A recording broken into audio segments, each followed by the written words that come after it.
Welcome to RCAM. I'm your host, Ryan, and thank you for tuning in today. I hope all of you have been having a blessed week. It is good to be back, and we have quite a bit to cover today. So, we will be talking about Matt Walsh and Megyn Kelly's little spat on Twitter. And this is actually a follow up to a conversation that they have previously had discussing whether or not men want to date career women. And spoiler alert, they don't. So we will talk about that. Um, we will also discuss why we are winning the culture war and that prayer is now banned in New South Wales. So, all that today and more on RCAM. Now, if you like this content, please like, share, and subscribe, and click that notification bell to stay notified every time we go live. And we go live now, officially again, every Monday through Friday at 9 o'clock. So we're going to be grinding. We're going to be putting in work, which I'm really excited about. It's just been crazy. It has been crazy for me. Just between work and family life and everything else going on, it's just been a little bit nuts. So it's been difficult getting out content, but I have been uploading shorts. So I have been making a little bit of time just to bang a couple of those out a week. So if you're not following me on Instagram or TikTok or YouTube, go ahead and subscribe to me. Go ahead, help me out. And YouTube, I'm getting very close to hitting a milestone. So every subscription would be dope. And Rumble, my aim is to get into the small creators program. So I will be grinding and working my butt off to make that happen. And I couldn't do it without your support. All right, so let's get into the topic today. So I'm going to play for you a video of a woman that I have actually covered her, I believe, before on this show, and she had a video that's making the rounds. But I want to play the first video of her kind of viral moment just to refamiliarize you guys with this woman who is quite insufferable. So prepare yourself. Okay, so this is a woman by the name of Paige. Her handle is she's a page turner. Yeah, but for all the wrong reasons, she's a page turner. And you'll see why. So let's play this clip.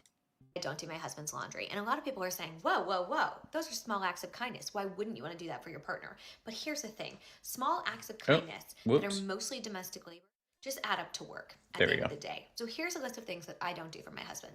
You all know I don't do his laundry. He can do that himself. I do my laundry and we do the kids' laundry, but he does his own. I don't cook dinner. He cooks dinner every single night. I do breakfast and lunch for us and our kids. I don't pack him a lunch. If he's hungry, he'll figure out what he's. I want you to remember that he cooks dinner every night. Okay, so the husband is in charge of cooking dinner. Very, very important for the next video. To eat for lunch the same way that I do. I don't make his doctor's appointments because guess what? He's not making mine. Would it be kind of me to do that? For sure. Is it my job? Absolutely not. I want him to be healthy, but he's a grown-ass man and he can book his own appointments, right? There's a lot of things that I don't do for my husband. I don't schedule his haircuts. I don't pack his clothes for vacation, right? I don't do those things. I don't buy him new underwear when it's got holes in it. All of those are things that he's a grown man and he can do himself. Can I do small acts of kindness for him? Of course I can. And I do. I see a vinyl that I think he's going to like because he's creating a vinyl collection. I buy it. I'm at the store and I see something that I think he might enjoy eating. I buy it. I find a new non-alcoholic beer that he wants to try out. I buy it. Right? Those are small acts of kindness. Doing his laundry, cooking him dinner, making him lunch, booking his doctor's appointments, all those things, that's domestic labor. Those are chores. Those are not acts of kindness. Do I do them occasionally when he's working a lot? Of course. Do I cook dinner sometimes when he's had a really long day? Of course. But me not doing that does not mean that I don't show him love or kindness. They're different things. It is not my job as a wife, it is not in my job description to do all the domestic labor as small acts of kindness to my partner and receive nothing in return. I agree with this commenter. If it's going both ways, fantastic. But oftentimes, domestic labor, especially when you have children, adds up. And so, no, I am not my husband's personal secretary or his personal assistant. I am none of those things. I am his partner, I am his equal, and I do not have to do things to cater to him and serve him at all times, to be kind and loving for him. A few weeks ago, Actually, you kind of do have to do things for your spouse to show them that you love them. You kind of do. Those acts of service actually mean something to your spouse. And by the way, just to let you know what her spouse does, her spouse is a lineman. He is doing one of the most dangerous jobs known to man, like a 400% fatality rate. So I think the least you could do when he is risking his life for you on a day-to-day basis is cook the man dinner. Maybe do his laundry. And what's her job? As far as I'm aware, maybe I'm wrong, but I'm pretty sure she's a content creator. So not a real job. And I say that too because I do what I'm doing for fun. This is fun for me. Doesn't feel like work. It's not hard. It's not labor intensive. It's just something fun to do. It's a hobby. So her job is a glorified hobby, making reels on TikTok. Now I'm not TikTok. Man, I sound like a boomer. TikTok. But I'm not saying that there's not work involved in it. Yeah, it takes work editing a video and posting a video, but it's not labor intensive. There's not a day of editing, videos where I'm like, oh man, I am physically beat from all that editing. Maybe mentally like, oh, I can't figure this out or something like that. But it's not taxing on me physically. It's not labor intensive. It's not something I come home after a long day of work and I want to collapse on the couch. That it ain't it.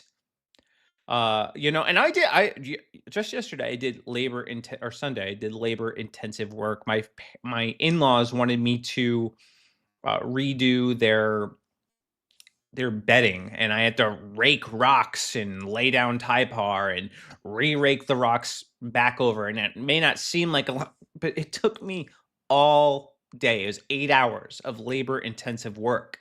So if a man is doing that type of work, yeah, the least you could do is have dinner ready for him. But not this lady. Nope. She doesn't want to do any domestic labor. She can't even schedule his doctor's appointment for him while he's working all day. My wife schedules my doctor's appointments for the most part. Sometimes I will. But for the most part, because guess what? I'm not available 8 to 5 to make those calls. I don't have the availability. She does. And if the roles were reversed and she worked during the day and I worked at night, well, I'd be scheduling her doctor's appointment because it's just she can't do it. So I would do it for her. That's what being in a relationship is about. It's covering each other's bases, helping each other out, serving one another, and not keeping record of how much the other person does, how much more the other person does, which is exactly what this insufferable lady does. But she doesn't stop there. So this was her kind of first viral moment. People were very unhappy about this, but she didn't stop there. So this was shared by this Candace Horvath person. A woman's love language is not having to ask. Yes, women's love languages are being able to read their minds. Something that we know that men are well equipped to do. We are just super in tune with mind reading. Every time I want to know what's going on and how to share my share love to my wife, I just channel my inner Professor X and try to read and understand what's going on in her mind.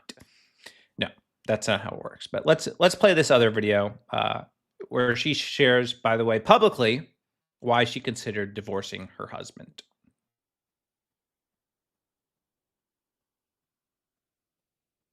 3 years ago, I was strongly considering divorce, and I want to talk to you about why. So I'm going to tell you the story of the day where I thought to myself, maybe I don't want to do this anymore. My husband and I had 4 kids. We both worked full time. We had been together for 16 years at this point. We've been together since high school. And on paper, I have an amazing husband. He is incredibly supportive. He's kind. He's loyal. He's a great dad. He's very hands on. He's an active participant. He's always present. Like on paper, what else could I ask for? But in reality, my experience is very similar to the experience of other women. I had this amazing husband who on paper was great, but I was incredibly frustrated and burnt out from our marriage and from motherhood. Because what happens to so many of us is that we marry these amazing men and we have amazing relationships and then we have kids. And when we have kids, women tend to carry a disproportionate amount of the work in the home, the work of raising kids, and the mental load. And that is exactly what happened to us. About 3 months after my fourth baby was born, I remember looking at my husband and saying, I need more. I need you to do more. I am exhausted. I am in charge of everyone and everything in this house. Every night when we cook dinner, you ask me what to make. Every day when you drop off the kids at daycare, you ask me what they Wait. I'm confused. Because I was under the impression that she was the one, or he was the one that was cooking dinner. Was he? Isn't that what she said, that he cooks his own dinner? need in their backpacks. I am the project manager of this home and I need you to do more. And he looked at me and he said, okay, just tell me what to do, right? Every woman has heard this. Just tell me what to do and I'll do it. And I said, okay, something that would make my life easier is if in the mornings when I came downstairs with the 4 kids, because I do mornings by myself, the dishwasher was emptied, the dishes were put away, and the trash was taken out. That would make my life so much easier, because when I've got the 4 kids running around and the baby crying, I can't be looking for their favorite water bottle in the dishwasher. I just need to know it's clean. And he said, yeah, of course. What? Yeah, I'll do that. That's no problem. And so, of course, he does it. But then I have to remind him, and then he forgets. And then Oh, no. You have to remind your husband to do something. Man, husbands have never had to do that ever. Remind their wives to take care of something. We've never had to do that, because women they're just perfect. They just do everything all the time, without fail. They never make any mistakes. They never forget anything. It's just men. Just men have to be reminded to do things, because we're so stupid. We can't seem to remember. God forbid you have to remind us. I have to remind him again. And there was this one morning where I woke up and I went to put something in the trash and it was overflowing. And I went to get my son's water bottle and it was in the dishwasher with all the other clean dishes. And I felt so disrespected and unseen and unvalued at that point in time. And I remember texting my husband being like, It's really funny to me, like, how this woman is making just a just a huge deal over something very minuscule. Like in marriage, you have these situations where sometimes your spouse forgets to do something and they have something going on. Like my wife, there's been times where I've come home and there wasn't dinner. And instead of coming home and stewing and being like, she didn't make me dinner. I'm like, "Hey, hon, what happened?" Oh, or usually she'll tell me. She'll give me the heads up. "I'm sorry, the baby was crazy and she threw a fit, and this happened and that happened, and I just lost track of time." And, me being a good husband, okay, I understand. And there are times where, I get up for work really early in the morning and I forget to take out the trash. It happens. Some days it happens. And my wife, instead of scolding me and wagging her finger at me, "How dare you?" and complaining about her, emotional burden, understands, because she's not a nagging, annoying, self-absorbed human being. She actually loves me the way Christ loves the church, and I love her the way Christ loves the church, and we are not keeping our records of wrongdoing. We actually value and respect one another. She also would never do something like this, what this woman is doing, complaining about her husband and talking about their divorce, live on stream. That seems wildly inappropriate. Or live on this TikTok. like, what happened? Like, why didn't you do this? And he said, sorry, I was running late for work. And I remember thinking, oh my God, he doesn't see me, because what he's done has now made me late for work. And he doesn't care about that. He doesn't care about the impact on me. And he doesn't see how every single thing in our home happens because I ask him to do it, or because I do it myself, or because I planned and organized it. The diaper bag is full because I filled it, right? I put the wipes in there. And I felt so frustrated. And I remember thinking, what's the point? What's the point of doing this with someone else? I might as well just do it alone. And it's not because my husband didn't love me or he did anything to me, and it's not because I didn't love him, but because I felt so taken advantage of in our relationship. And this dynamic, it doesn't happen by accident, right? It's not like my husband did it to me, but we've been raised in this society that tells men and women who they should be in marriages and what it looks like to be a good mom versus a good dad. And we know the bar for moms is way up here and the bar for dads is way down here. And we fell into these norms. We fell into these roles in our family despite the fact that we never wanted to. And I'm lucky, and I say lucky because I have a partner who I know loves me and wants me to be happy and was willing and able to change. And so we did the work to figure out what equity looked like in our. I would be very unhappy in a relationship with a person like this. She seems god awful. Relationship. And I can tell you now, 3 years later, that we are happier than ever. Our kids are thriving. Our home runs like a well-oiled machine. And that took a lot of work. I want to say it took like 18 months to get there. And it was well worth it. But it is not uncommon. And so if your wife is coming to you and she's saying, I'm burnt out by the mental load and I need you to do more, she's not just saying that because. You know what I would say if my wife came to me and said, "Hey, I'm burnt out because of the mental load that I'm carrying, taking care of, things around the house while also trying to work for full time." I'd be like, "Oh, sweetheart, I have a perfect solution for you. Stop working. If you're so burnt out, you can't handle the mental load, stop working." It's very simple. And she decries like the gender roles and the expectation, but it's exactly because she's trying to pursue her career while also juggling the responsibilities of motherhood that she finds herself in the situation she is finding herself in, while her husband is a lineman out there providing her for the roof over her head. And that's something she also didn't factor in. He brings nothing to the table. He's not doing anything. She has to be the project manager of the home, but she takes for granted the literal house that she's living in that her husband helps pay for. And I'm quite sure he does more than she's willing to explain on camera, but that wouldn't paint her in a positive light, because she's perfect.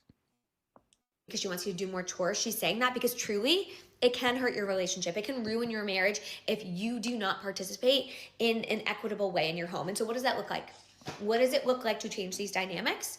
Well, we need to really assess in our homes what the work looks like. Because in most homes, the data supports this, women do a disproportionate amount of the work. They just do. They do more of the cooking and the cleaning and the laundry and the childcare while also working full time. And men have more time for things like their hobbies, like golf, for example, or just working out, running a marathon, right? And so we need to have hard conversations about what our time looks like, what our labor in the home looks like, what is invisible labor. We have to talk about these things. And when we don't, the alternative is that you no longer have a marriage, or you don't have a happy one at least. And so I share this story because I don't think I'm alone in this experience, and I want people to know that there's hope, and that if you have a willing and able partner, you can change this. You can absolutely change this dynamic. Yeah, fellas, you can change it. Make her quit her job.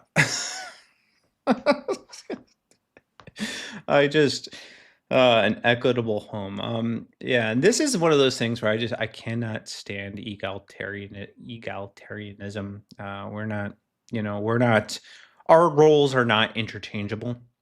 We both have unique aspects that we bring to the table, and we can't just be swapped out for one another. And this is the problem of modern feminism. It's spawned these insane relationship dynamics while women focus on being girl bosses, which is gonna continue to be a theme today. Now, with this video, I do like how Katie Faust responded to this. She wrote on Twitter, "Women naturally care for kids. Dads more naturally play with kids. He does not see as easily as you what needs to be done with the kids or the house. It's unfair to have him read your mind. I actually think this is true because I, without a doubt, play with my children more than my wife does. And not to say that my wife doesn't do anything with children. Um, she absolutely does. She took my little one to the library today. She homeschools. She does crafts. She bakes with them. The relationship my wife has with our kids is different than the relationship I have with my kids. I play with them, a lot. For at least an hour or two, I was playing with my kids today. I was blindfolded, running around. I have it right here, running around the house trying to catch them, bumping into stuff. And so, yeah, I do think that's true. And yeah, you shouldn't have the expectation that your husband has to read your mind. You know, uh, just tell us what you want. That's all. Tell us what you want, and we will do it. And I know that she doesn't want to have to ask. Well, yeah, sometimes you do have to ask. Be clear. We like that. We like instructions. Just tell us what to do and we'll do it. Doesn't mean we'll do it perfectly every single time, but a husband that loves you will put his best foot forward to help meet your needs where you are, or develop systems that would make life easier for you at home, or work harder and longer hours so that you don't have to carry such a mental load. I know I'd be willing to do that. Katie Faust continues, working and being a mom is tiring. The solution is not to threaten divorce. It's quit or reduce your work. Yeah, she agrees with me. Your work while your children are small. That might mean your house is not as big as your vacation, nor your vacations as frequent, but your marriage and children are worth it. Yeah. Use that time to focus on your children. Use that time to invest in your household. Use that time to just focus on being a homemaker. And she might actually discover that while she's not pursuing her, efforts to grow her TikTok account, that she's actually happy with all of the time that she has available to spend with her kids. But this is the girl boss for you. And unfortunately, it's not a problem that is exclusive to the left. I wish it was, but it's not. Because Megyn Kelly, and I've spoken about Megyn Kelly before, she's definitely not one of my favorite conservatives at all, because I don't actually think she's that conservative.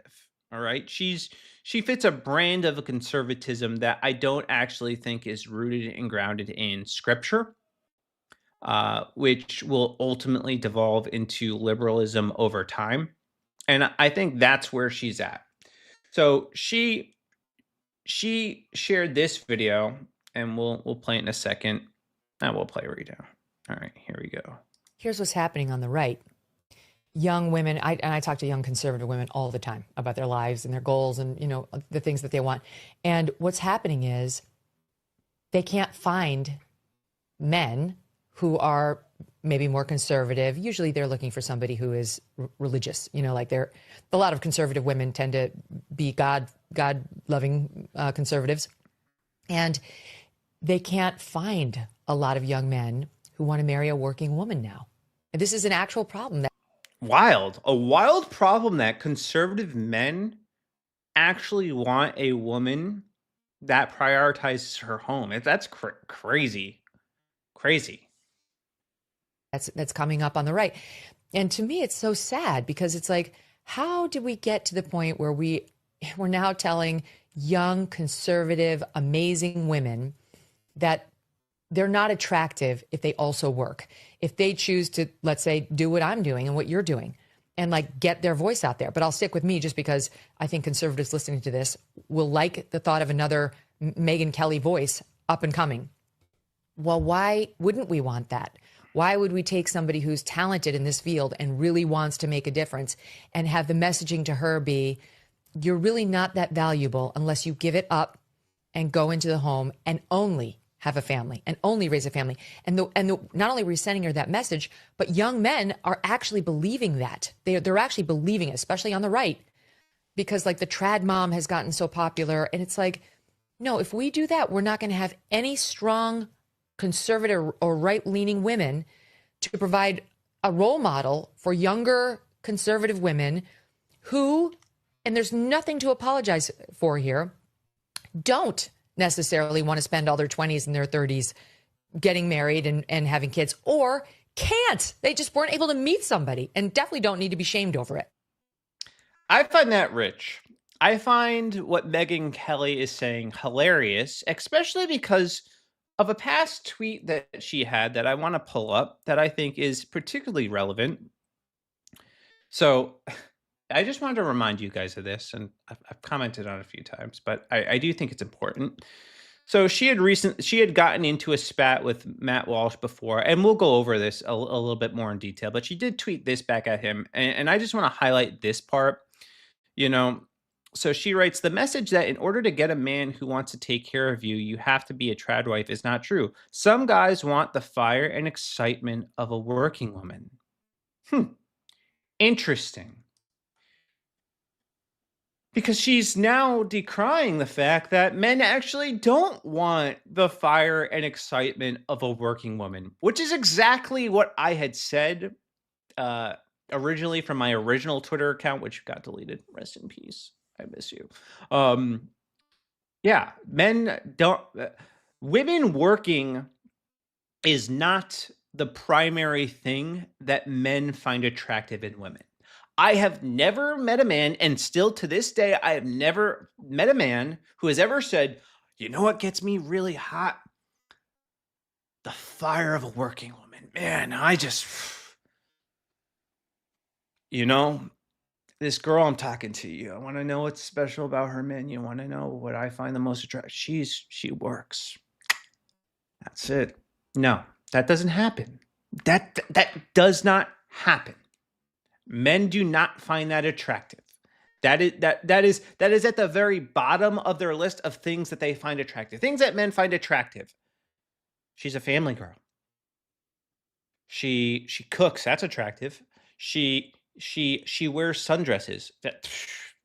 That bumps you over the line. Very simple things. It's not very complicated. But working, not one of them. not among the top 10. Doesn't make the list. Doesn't make the cut. Because that's not something that we find attractive. It just isn't. And I don't think men should feel bad about that. Another thing that I wanted to mention in this is that she's, talking about, well, what about the next up and coming Megyn Kelly? Well, we don't need more conservative pundits. We barely need the male pundits right now. We have too many as it is. It's a saturated market, says me, who's currently, commenting on culture. But it is true. And we don't need any more of them. But nobody actually, so we don't have a problem with women who work. I don't actually have an issue with women who work. I actually think that's biblical. All right. And you know what? I'm going to open the Bible real quick because I do think, it's relevant. And read from real quick from Proverbs, because we always hear the Proverbs 31 woman. And I think we should have a little bit of an understanding. Okay. So this will kind of set the tone. All right. All right. An excellent wife, this is Proverbs 31:10. An excellent wife, who can find her? For her worth is far above jewels. The heart of her husband trusts in her, and he will have no lack of gain. She does him good and not evil all the days of her life. She looks for wool and linen and works with her hands in delight. She is like merchant ships. She brings her food from afar, and she rises while it's still night and gives food to her household and portions to her attendants. She considers a field and buys it, and from her earnings she plants a vineyard. She surrounds her waist with strength. She makes her arm strong. She senses that her profit is good. Her lamp does not go out at night. She stretches out her hands to the distaff, and her hands grasp spindle. She extends her hand to the poor. Anyway, the gist of this is that what she is doing, what makes the Proverbs 31 such a beautiful woman is that her primary concerns are the Lord and her household, providing for her household. So she works, she's spinning, she considers, selling the vineyard and using that money to provide for her family. See, it isn't a vanity project. She's not earning income for her own self-esteem. She's earning an income for her family. All right? And men don't have a problem with that. If I get that things are difficult right now, that it's very challenging to make it on one income. So two people have to make that work. Now, I'm not saying it's impossible, because I definitely think that most couples can make it on one income, but it involves a great deal of sacrifice that I just don't think your average person is willing to do. So if a woman is willing to work because of that, because she wants to maintain a certain quality of life, that's fine, pending it doesn't come before her family. And I think if a woman has the right priorities, there are some women that can certainly do that. And I don't think men would have a problem with it. The problem becomes when your career takes priority over your family. The problem becomes when you become somebody like Megyn Kelly, who is hiring nannies to watch her kids while she's pursuing her career, and her children are being raised by a stranger. Then I think it's an issue. Then I think it's a problem. But just working, part-time, or working just to bring in some extra money for your household, that's a good thing. That's fine.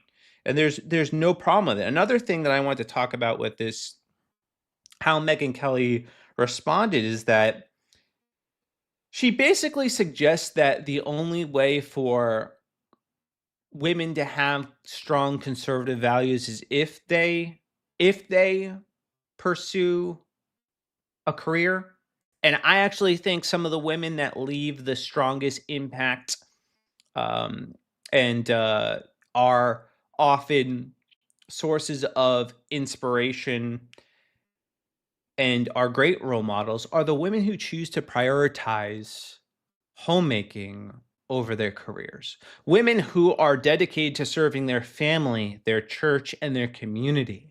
The women that are often unseen and don't go seeking the attention and seeking the glamour and seeking the appraisal, the praise of men. Those are the women that are strong role models, but you probably won't hear about them because they aren't concerned with being pundits. They aren't concerned with putting their career over their family. They're concerned with serving their spouse, serving their church, and serving their community. And that is a beautiful thing. That is the Proverbs 31 woman, a good role model for other women to follow. But that's not what Megyn Kelly is suggesting at all. And I think that's an issue. So she kind of rehashes some of this and then gets into a little tiff with Matt. And I just want to play you back kind of the original thing that they got into a spout about. So this is a video of this girl. I've played this before, where she went on a date and kind of described her experience. So we'll play this clip and then we'll talk about it. Guys, I went on a date this week and I felt the feminism leaving my body. I live on the east side of LA, and if you don't know what that means, it's sort of like the artsier part of LA, it's people say it's like Brooklyn and New York. So I go on dates with a lot of men and women who, live over here. There's always a negotiation about who pays, and that's great. I like to pay for people, all that. But what I will say is that I sort of fell into going on a date with the most guy's guy I've ever been on a date with. And he's from West, Santa Monica. He's a bro, right? A guy's guy is usually not my type. I cannot remember the last time that I went on a date with a straight bro, you know what I'm saying? But it befell me. It befell me in an organic fashion. So I'm on this date with this guy, and the thing about a guy's guy is he's putting his card down. He's paying for everything. And I really it sort of activated something feral in me, I'm not gonna lie. We went to another bar, and he was gonna go to the bathroom, so I was getting prepared to pay for our drinks because he's been paying all night. Of course I'm gonna pay for the next round, but as he's going to leave for the bathroom, he turns to me and he hands me his credit card, and he goes, "Here's my card, get us whatever."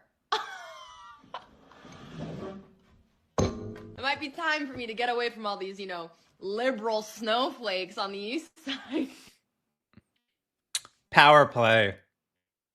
Fellas, take notes. I just read a tweet earlier today where there's this guy and he's kind of a dork, but he ends up landing this date with an attractive female. He goes on this date, and she seems into him. They're having conversations. They talk about playing League of Legends, so it's going good. They're gonna plan to get crazy and play League of Legends later at night, and it comes time for the bill to come, and all of his stupid friends told him that he should split the bill with her. So he ends up splitting the bill with her, and then he talks about going out with her again, and she's not having it, and she questioned whether they were even on a date because he made her split the bill. And it's like, yeah, what type of message are you sending? Yeah, I would, I don't blame her for feeling that way. He squandered his opportunity, and self-described by this guy, he wasn't a very attractive man, and he squandered his opportunity because he didn't just act like a man and handle business. And I get it. The feminists want equality, but you know what? We're still men. Let's act like men. Let's handle business. Especially if you're somebody that's seeking to date and dating to marry. Pay for that date, guys. Maybe it seems counterintuitive. Maybe it's counterculture. But you could see how this chick got. She got very excited over the notion of a man taking charge and handling business. So, fellas, handle business. All right. So, to Matt Walsh's response on this. So he says, she's impressed that the guy paid, which is fine. Women are naturally attracted to providers. True. Be a provider. Yeah. Men, one of the most attractive things you can actually do is be a solid provider. Like, you want to be such a provider that your woman doesn't have any concerns about your ability to take care of the family. Give her that sense of financial security, because this is something that women actually desire. They want that financial security. And they will actually feel less pressure to work full time. And you can get that homemaker if you are somebody that prioritizes being a provider. And that means working hard and putting your best foot forward to be that provider that you are called to be. So anyway, she said, but if she likes this aspect of traditional masculinity, she has to accept the rest of it and be willing to play her part and be traditionally feminine. That's where things usually break down. Yeah, that is where things break down, because there's expectations, of what it means to actually be a traditional woman. And part of that means prioritizing, homemaking, having some basic skills to bring to the table. Being able to cook, huge, being able to clean, pretty important. Like, those are important things. And, I could, feel some of the feminists being like, that's so misogynistic. I don't care. I don't think they're, I appreciate that my wife can clean. I appreciate that my wife can cook now. She wasn't always a good cook. But she is a good cook now, and those are things that I like. It's nice. And not to say that I don't help out in the house. I absolutely 100% do. I help my wife, and she helps me, and we serve one another. Anyway, let's continue.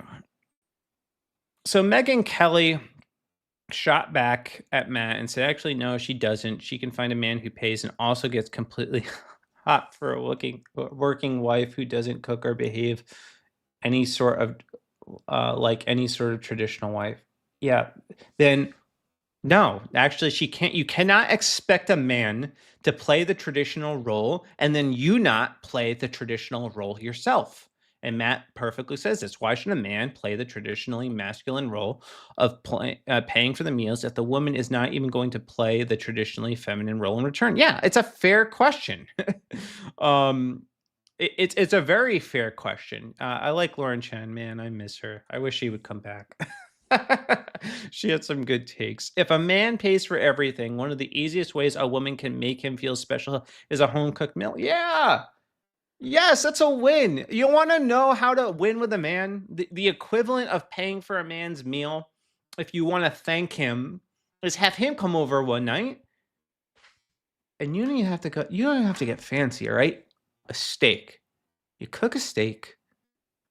Preferably a ribeye. You cook them a ribeye, and you put it in front of them, and you let the man eat. And I am telling you, that'll be something that gets a man hot. That is something that he will find fiery and exciting. Not you working. No. So anyway, Matt Walsh. So in the end, Matt Walsh ends up responding to Megyn Kelly. This original video I showed you by Megyn Kelly, just so that we're on the same page. Here's what's happening on the this right. one where she's talking about what's happening on the right, and there was another video that he's pulling from. I don't have that full clip, but I'm going to play his response because I thought it was great. I actually thought this was a very great response that I think perfectly captures everything that I'm trying to communicate. And let's hear it. For a business partner. He's not looking for someone to provide for him. He wants a wife. He wants a mother for his future children. He wants a helpmate. He wants a woman, not a man. This is not a new phenomenon. Megyn calls this desire of young men a problem that is coming up on the right. But it's not a problem, and it's not coming up. Kim Iverson responded in agreement with Megyn and said that she, quote, doesn't get this trad wife trend. But what she's calling a trend, or what Megyn says is just coming up, is in fact the norm. It's the way human society has been organized since the dawn of civilization. A young man seeking a woman who will have his children and prioritize raising them and keeping a home is doing the same thing that billions of other young men have done since time immemorial. This traditional approach is not some new fad invented by TikTok influencers, nor is it a far-right conspiracy. It is the way of human civilization. These young men, they want what their grandfathers wanted, and what their grandfathers' grandfathers wanted, and what their grandfathers' grandfathers' grandfathers wanted, and on through the ages. The trend, the fad, the new thing, Megyn, is feminism. However you feel about career women who find their value and purpose in the working world, there's no question that they are the ones doing something new. Feminism sent women out of the home and into cubicles and boardrooms. Feminism convinced many women to desire professional success over and above family and children. And now feminists are angry that men were not reprogrammed along with them. Okay? Men don't want what feminism is selling. You may think they should want it. You may want them to want it, but they don't. They look out and they see that ever since the rise of feminism, divorce rates have skyrocketed, birth rates have plummeted, 60 million babies are dead, and most people are, by every metric, much more miserable. And they don't want that. You cannot make them want it. And getting angry at them for not wanting it is, first of all, fruitless, second, arrogant, third, unfair, and fourth, foolish. Because these young men that Megyn is referring to have an innate desire to be providers. Okay? That's why they are not especially interested in women who put their careers first. They want to provide. The desire to provide is a noble desire. Even if many of these men will end up splitting the financial load with their wives in some way, still the desire to provide is noble, and it should be encouraged, not shamed. It's not sad. There's nothing sad here, Megyn. These young men are experiencing a deep, ancient yearning, a yearning to leave home and find a wife and become one flesh, as the scripture says, and then to have children and carry on their bloodline, and then to go back out into the world on a mission to provide for their family, thereby fulfilling their destiny as men. This desire is primal and timeless. It is not a primal, timeless desire for a colleague or a business partner. It is a desire for a wife, a woman he can provide for and fight for and conquer the world for. And in return, he wants a woman who will have his children and raise and love them and prioritize them above anything and show him appreciation and respect and affection. That's what young men want. That's what any man wants. Almost every young man wants this until our feminist matriarchal society beats it out of him or convinces him that he can never have it.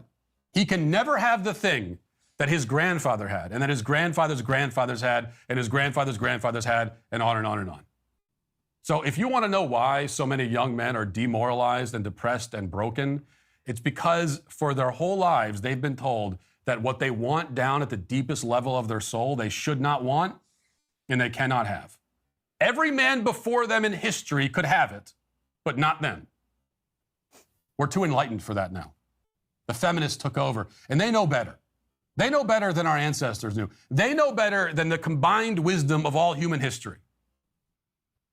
That's the message that these young men hear. You want to talk about sad, Megyn? That's sad. It is sad. Because men don't want what feminism is selling. And if men voice their preference, saying that they would prefer a working woman, that preference is met with rage. It's met with fury. It's met with animosity. Like, how dare we? How dare we want a woman who's going to have our children? How dare we want a woman who's going to take care of the home? You know, Matt hit the nail on the head, man. This is a primal desire. This is one of the things that we were created for. You know, God tells us to be fruitful and multiply. You need a wife to do that. And most young men want to have a wife. I know that one of my desires, probably since I was about 8 or 9, was to get married and have a wife and have kids. That was something that I always wanted. Felt a little bit weird because a lot of men, you know, want to play the field and do. Not me. I wanted to get married. I want to find a woman that I fell in love with and that I fought for and gave my life for, and to have my children. And I found that in my wife. I found a woman, a truly beautiful and good woman that makes me want to fight to make this world a better place. That makes me believe that I'm better than I actually am. You know, like that's the type of woman that I found, and it's beautiful. And the notion that men won't be able to have this is heartbreaking. The notion that men are being told that desiring a woman who prioritizes her home is wrong is crazy to me. It is insane to me. Because our culture has taken the poison pill of feminism, and women have traded homemaking for the altars of their career. And young men are disenfranchised. But the pendulum is swinging. Men are starting to realize that they've been bamboozled, that they've been lied to. And they want what they want. And I hope that there are some women that have enough sense to realize that they too are being robbed. They too are being lied to. Because the truth is, they will be most fulfilled prioritizing homemaking over their career. They will be most fulfilled at the end of their lives, looking back and seeing their husband who loved them and their children who adore them and the beautiful life they built in their home. So, yeah, he's right. It's not a trend. This has been the norm for thousands of years. And men, godly men, conservative men, want to find a woman that they could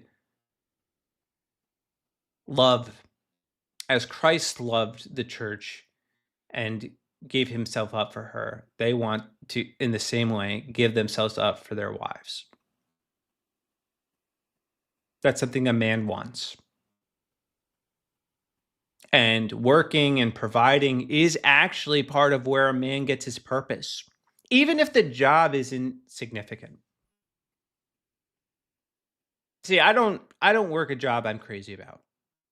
I don't. But I do have a sense of purpose in the work that I do because I know that I'm providing for my family. I know that I'm taking care of my wife and kids. I know that I'm putting food on the table. I know that I'm handling business. And that is where I get my sense of purpose, knowing that I'm a provider. And when women opt to choose work, they basically are saying they don't need a man. But you actually do. Now I know there's some people, not every woman, I'm not saying every woman, and not every man, there's exceptions to every rule, but most men and most women. All right. Let's continue. Just to show you too, this sentiment, some of the things that feminism has bred because it has created, in my opinion, an ugly world.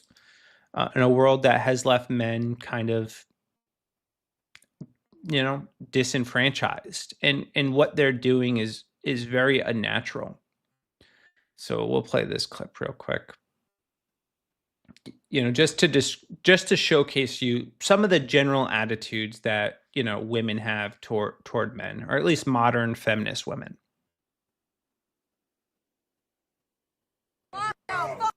Do we need men? No. Do we need men? No. No? We don't need short men. Do you need a man? No. Do you need a man? Oh, God. Do you need a man? No. Do we need men? No. Why? No. Do we need men? No. No? Do we need men? We need men to make us stupid. Do we need men? Do we need men? Do women need men in this world? Do we need men? No. Why? Because we can be strong, independent women.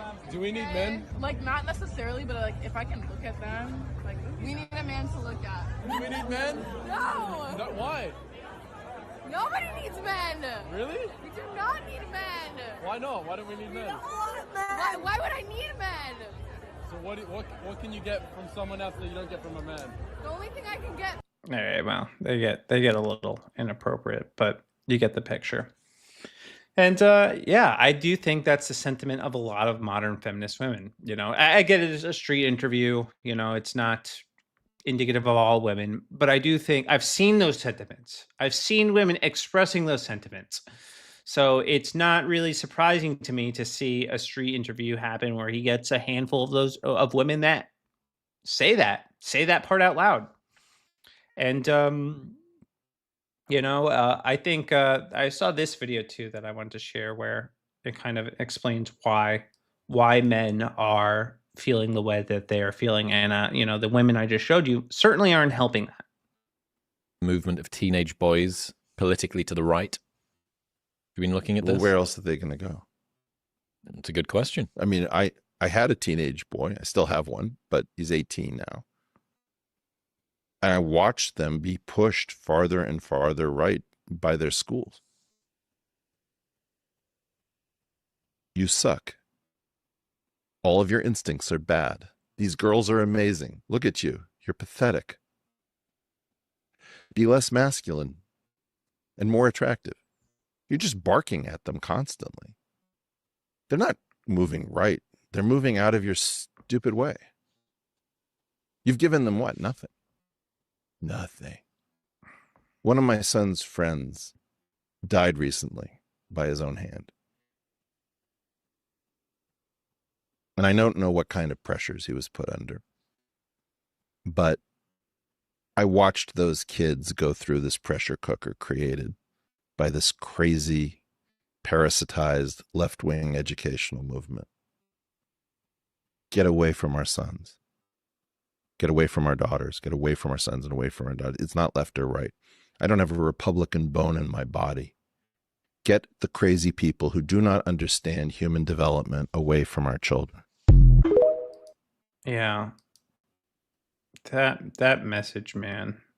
Teenage boys, saying that, they suck and that everything about them is bad. This is something that I recently debated in my Jubilee video. Talk about how misandry is more of a problem than misogyny. And, I actually now feel more more confident of that position than I did even before the interview.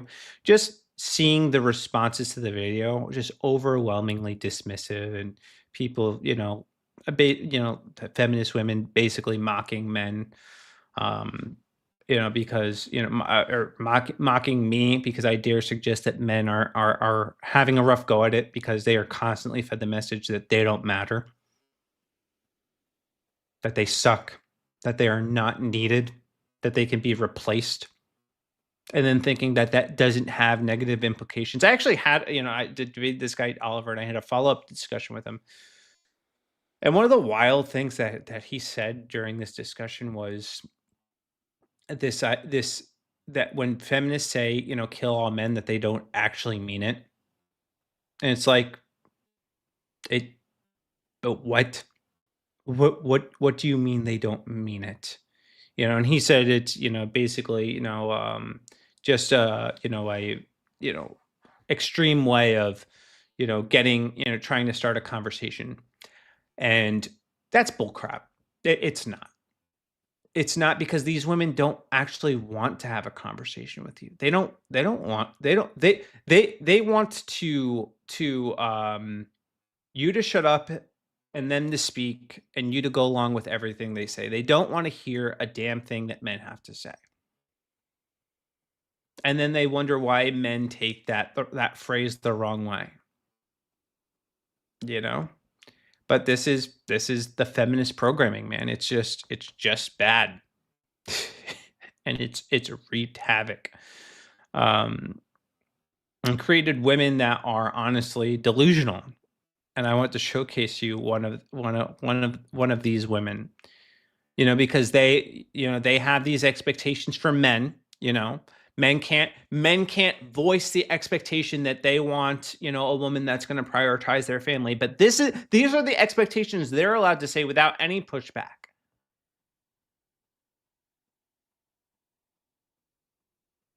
These are the requirements that you need to have in order to date me, a single mom of 3 kids.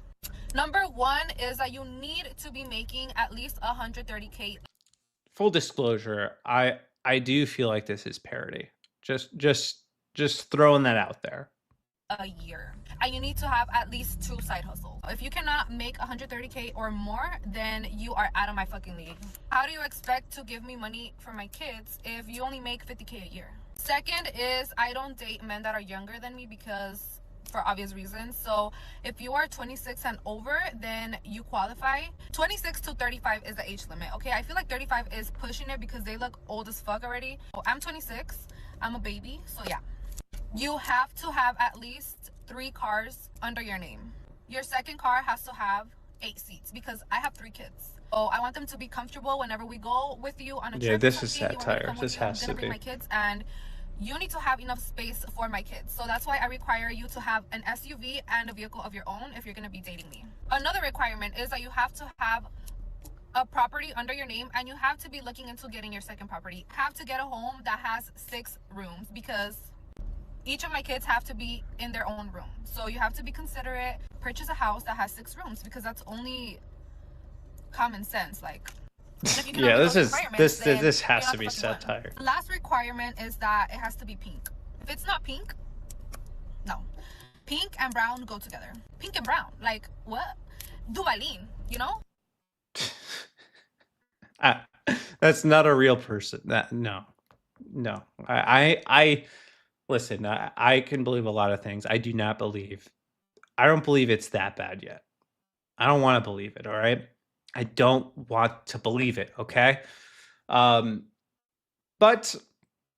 one last video kind of on this topic, because, a lot of people will say that, that women can have it all. They can do it all. Megyn Kelly has said this, that women can do it all. Yeah, they can have it all. They can have the career. They can have the family. But you can't have it all. No, at least not at the same time, okay? You can't have it all at the same time. Maybe if you have kids early when you're young, which most women don't want to do, they want to wait till they're like in their 30s. But if you have your kids while you're young, you could have your kids while you're young. And, by the time they're teenagers, they're kind of self-sufficient. Then you can go work and build a little career for yourself, make some money, and you're not having to go crazy taking care of things at the home. Then I think it could work. But all these women are being fed the lie that they could do this all at the same time. And there simply is not enough time in the day to do it. And I think this video is indicative of that. Let's play.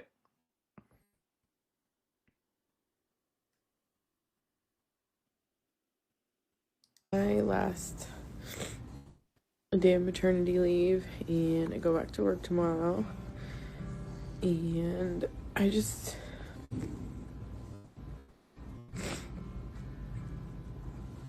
feel like I haven't had enough time with them. I know I got longer than a lot of women get with 3. It's crazy. She's just in feeling the way that she is. And it almost feels like part of her is being killed. And the notion of her returning to work is striking in her a sense of guilt and remorse that she should have. Because if it was no big deal and you could do it all, you wouldn't feel the way that you're feeling. You wouldn't be burdened with this guilt and this making this video where you're crying about the notion of returning to work. 3 months, but it just doesn't,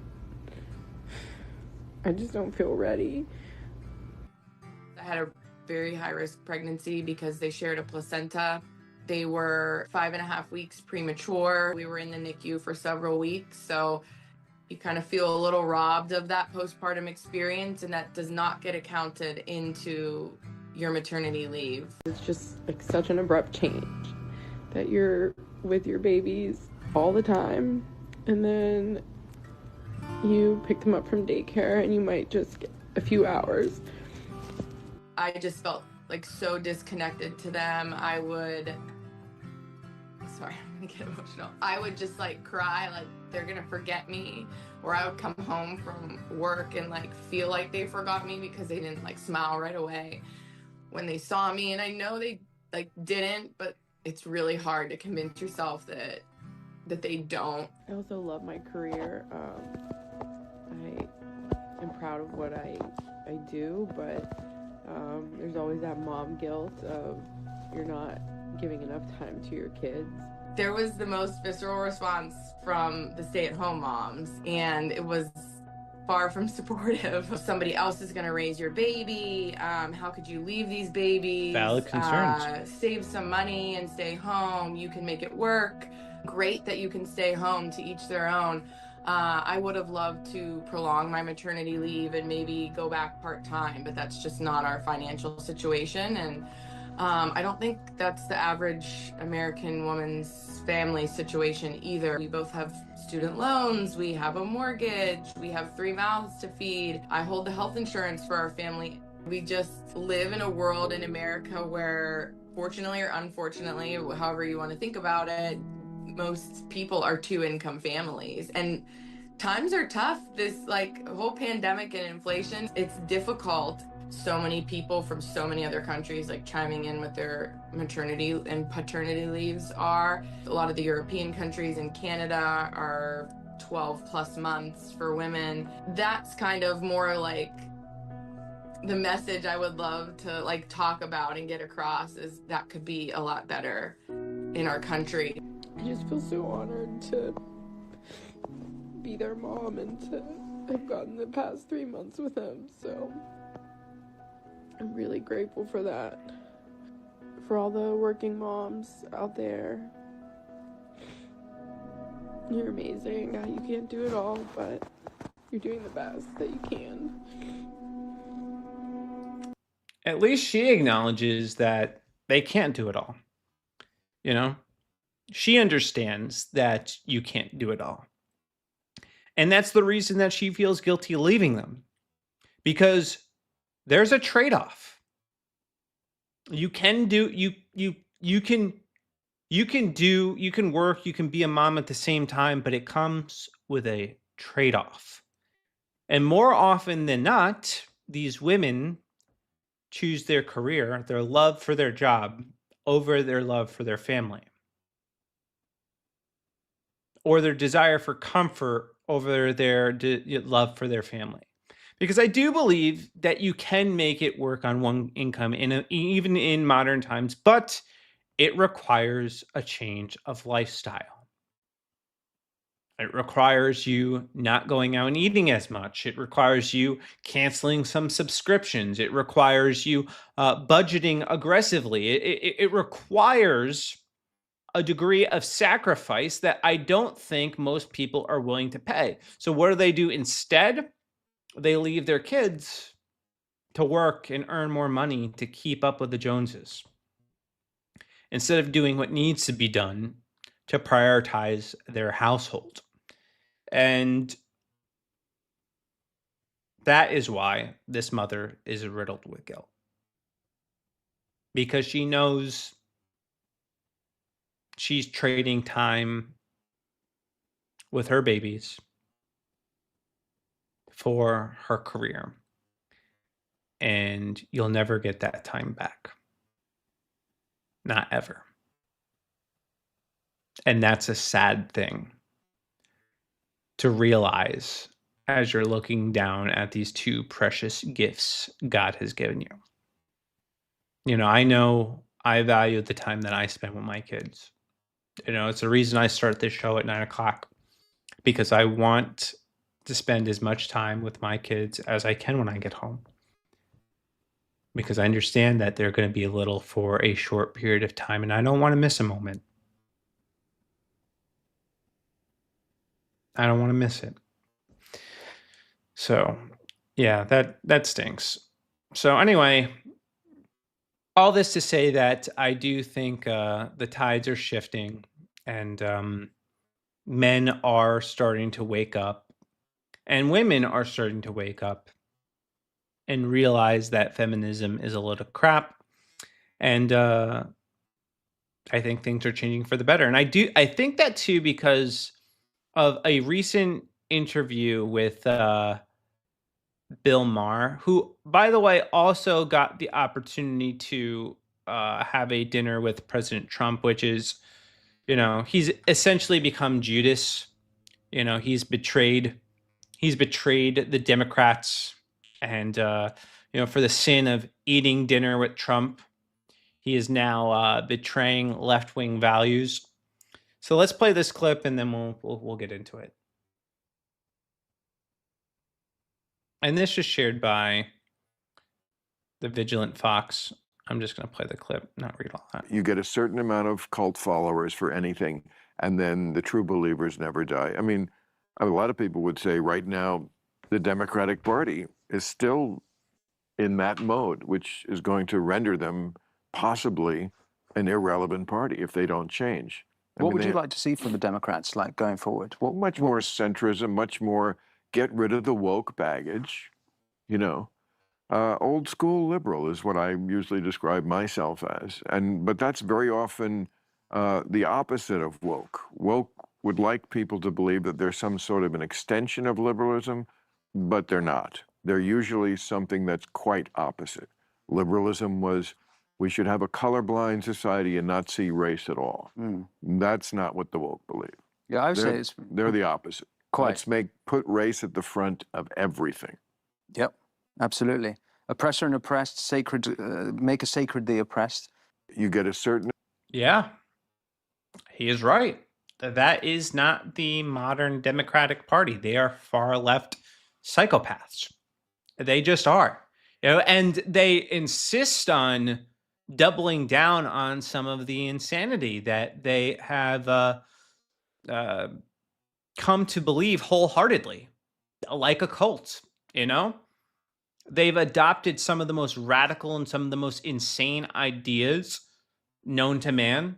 Like the fact that men can, quote unquote, be women, and they want abortion on demand, and this issue with race. They prioritize race above all, and they're pro open borders even at the expense of Americans. It's not a good situation. But I do think that people are waking up. And this clip from Saturday Night Live, I think, is indicative of that. So we'll play this real quick. And I do think this clip that I'm about to show you is wild to me. It's why I am floored that they would do a skit like this. Now, I don't think the skit is particularly funny. I'm just going to, lead with that. I don't think it's funny, but it is shocking to see them do this. So let's give this a play.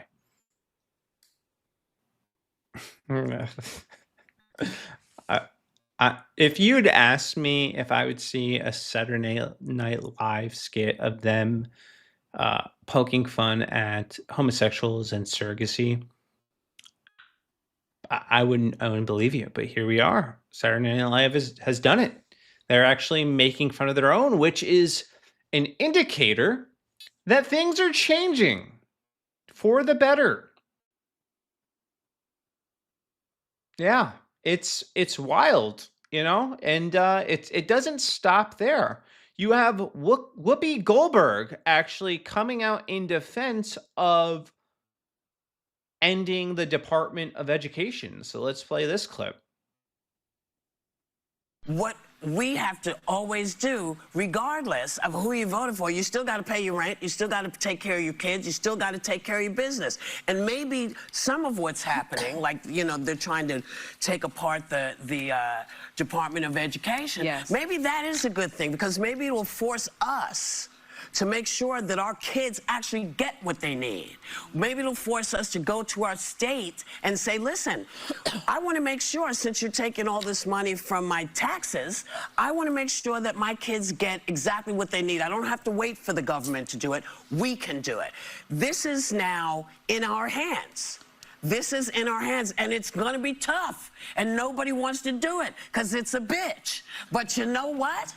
If it comes down to your survival, this is what you got to do. You got to take care of what you got to take care of. And they're telling me that we're going to be right back. Dude. What? Are you telling me somebody on The View actually agreed with the Trump policy and actually said it could be a good thing? What? Guys, it's happening. The culture is shifting. For the better. People are starting to wake up. Not everybody. You'll still have the people that are part of, the hive mind and cult think. But people are waking up and seeing what's happening, and they aren't having it.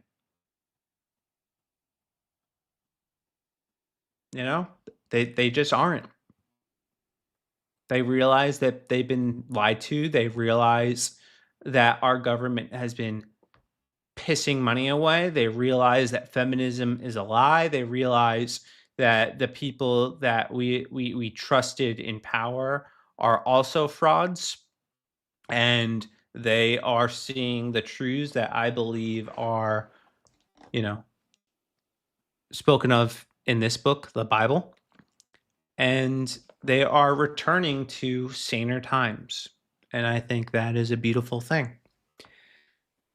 And that is going to do it for me today. So if you like this content, please like, share, subscribe, and click that notification bell to stay notified every time I go live. And I will be back tomorrow at 9 o'clock. God bless you guys. Deuces.